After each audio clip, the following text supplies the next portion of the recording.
I was astonished by the scenes in the council chamber, and it may be there are good reasons why the Labour councillors voted down the idea of a public inquiry. But you're so much closer to this than any of us. I thought it'd be great to get your take on it, where we are and where we go from here. Hi, Richard. Nice to be here. What I'd say first of all is that when I was a detective in GMP, Greater Manchester Police, I never actually worked in Oldham, but the main victim stroke survivor who contributed to the Oldham review, I have been supporting for 3 years, so I know a little bit about Oldham, and I know that there is a lot of anger within that community about the fact that they feel they have been silenced. I think it will be interesting for your listeners to know that Sophie, as she's referred to in the review, but her real name is Samantha, and she wants to be referred to as Samantha. I've been supporting Sam for about 3 years, and it became clear towards the end of last year that the report was due to be published and she hadn't been approached. So she came to me and asked why. I went directly to the review team, and the truth is that they had been told by Oldham Council that they had approached Samantha and that she had said she did not wish to be involved in that review. Furthermore, Oldham Council said that she was at risk of committing serious self-harm or even suicide if they pursued their intention to interview her. I made them aware that that was not the truth, and subsequently I supported Sam as she gave her story to the review team.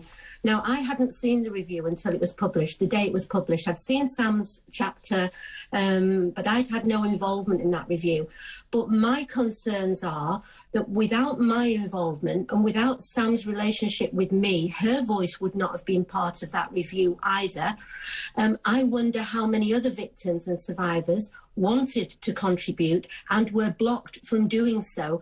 So I understand the anger of the council, but my journey to here, Richard, has led me to know that you cannot trust public bodies. An independent review, this was meant to be an independent review. The ICSA review was a national independent review. On every one of those inquiries, I feel the terms of reference are not correct. They don't go wide enough. The power and the control is given to a body that I actually don't trust anyway. So I believe that the way forward is more about gathering the stories of those victims and survivors in a truly independent way, which might be through the foundation or somebody within that community that can be trusted. The council cannot be trusted, in my opinion.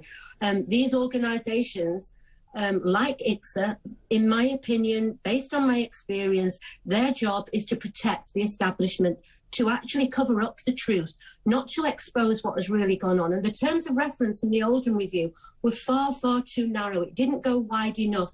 Sam's story shows clearly that this had gone on a long time ago. But I will tell you, Richard, from my work with the foundation, that this is going on today. And I don't want them to be allowed to say this is a problem past. And this is the thing, isn't it? I mean, the review did say they hadn't found any evidence of cover-up, but they found evidence of essentially incompetence, failure to address the issues, and also that there was they weren't satisfied that they were getting the full information, which I guess comes back to your terms of reference. But so your lack of confidence, Maggie, in the establishment being able, essentially telling the truth, putting all the information forward, does that really mean that actually you sort of don't really see a benefit of a full public inquiry, and that's why you're essentially going down the route of promoting, in a sense, sort of stories from the individuals, the victims who've been abused themselves? Yeah, I think that's a fair comment, Richard. I mean, I would draw a parallel with the Hillsborough inquiry, for instance. When that inquiry, that public inquiry was put together, all those victims had joined together and were an army of truth and voices. And it was virtually impossible for the establishment to say they didn't exist. If you have an army of victims from Oldham that are saying, we have been failed, we have not been heard, and you take a class action or an army of 20 or 30 or 40 victims. You gather them together, you gather their evidence. It is really, really difficult for the establishment to then push it away. If you give that control to the establishment, you might wait 3, 4 or 5 years for another report that would find that there hadn't been a cover-up. I don't trust them as far as I can throw them. So don't give them more power to tell you that nothing wrong. Because here's the point. I mean, you've just said it earlier that sadly this is still going on in presumably numerous towns in Greater Manchester and indeed in the north. And so you've got that lack of trust, even though, of course, we hear all these warm words that, this is historic and it's all been sorted and we've now got a new Chief Constable of Greater Manchester Police. Why haven't you got that confidence that new people coming in will sort this out? Because, I don't...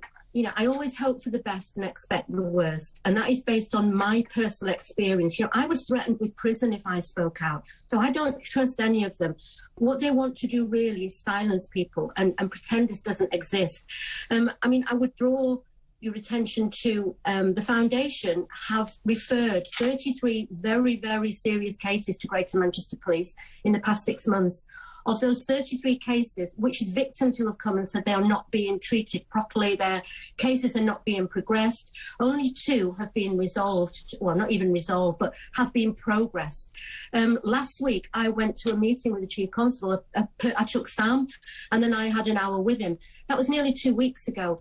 I was told in that meeting that a press release would go out where victims from Oldham would be encouraged to speak to the Foundation if they didn't want to go directly to the police. That public statement has still not been published. Victims do not know where to go. I know that they are floundering around in the darkness, but I would say come to us and we will be an umbrella over this. We're not investigators, but we can make sure that there is somewhere that truly can be trusted to gather the truth and not have any reason at all to cover up what is going on. And that is my mission in this, because I do feel that giving this power to people who have a vested interest in not allowing the truth to come out are exactly the wrong people who should be, handling an inquiry like this. So I know that there are different opinions in the Oldham community, but from my journey over the past 10 years, I'm afraid I don't trust any of them. Well, it sounded like from the scenes in the council chamber when they voted on it that actually there's very little trust from many of the residents in Oldham into the people still in charge, still responsible for safeguarding. I think that's true, but they are looking for somebody to trust, and they believe a public inquiry would be that place. I look at the National Abuse Inquiry, and there was a paltry 2 weeks given to looking at what is a national problem of grooming gangs, organised networks. Every single witness that was allowed to speak in that inquiry over a 2-week period was a representative of the police, of social services, people like me, like the Centre for Women's Justice, like Parents Against Child Exploitation. We were all blocked from giving evidence. So the report that comes out at the end of it has already been